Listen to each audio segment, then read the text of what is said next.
இன்றைய திருக்குறள் அதிகாரம் கல்வி.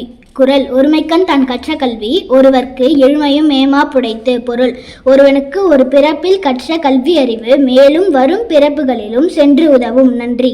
आज का शब्द हिंदी, अंग्रेजी, इंग्लिश, गणित, मैथमेटिक्स, संगीत, म्यूजिक, नाटक, ड्रामा, मनोविज्ञान, साइकोलॉजी. धन्यवाद. Word of the day: gleam. Meaning to shine softly. Example sentence: the stars gleamed in the night sky. Thank you. வணக்கம்.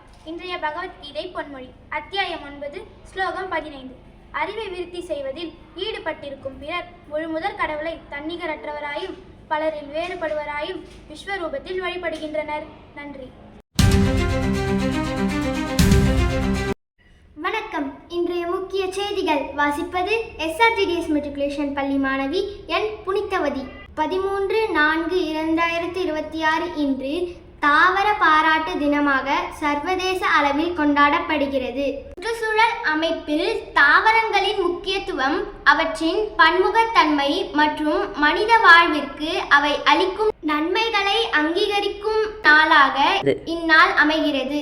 தாவரங்களின் முக்கியத்துவம்: தாவரங்கள் மனிதர்களுக்கும் உயிரினங்களுக்கும் ஆக்சிஜன் வழங்கும் முக்கிய ஆதாரமாக உள்ளன.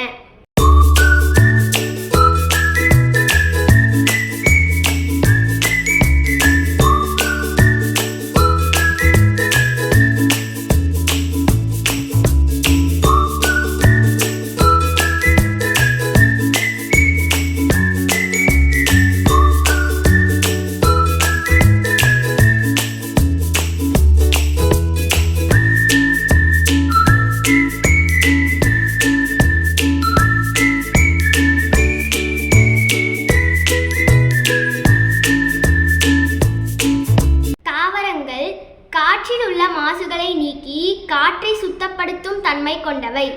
தாவரங்கள் சூழலியல் சமநிலையை பாதுகாக்கும் முக்கிய பங்கு வகிக்கின்றன.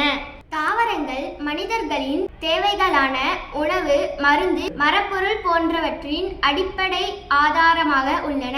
இத்துடன் இன்றைய செய்திகள் முடிவடைகிறது. நன்றி, வணக்கம்.